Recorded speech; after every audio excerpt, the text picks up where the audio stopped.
এই যে মাম্মা, সারা রাত জেগে ভোর 5টার সময় ঘুমিয়ে হ্যাঁ, এখনও ঘুম থেকে উঠছো না। এখন কটা বাজে জানো? 1টা বাজে। তোমার তো এখন গুড মর্নিং হলো, তাই তো?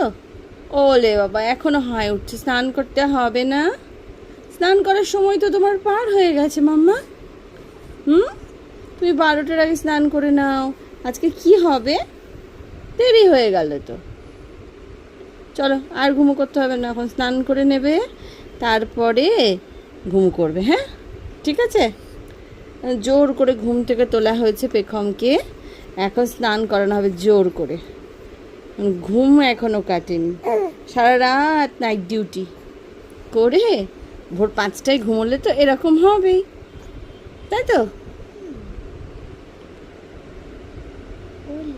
তাহলে পেখমের আরও পরের ভিডিওগুলো দেখার জন্য ফলো করে দাও, আর সাবস্ক্রাইব করে দাও, অ্যান্ড লাইক অ্যান্ড শেয়ার।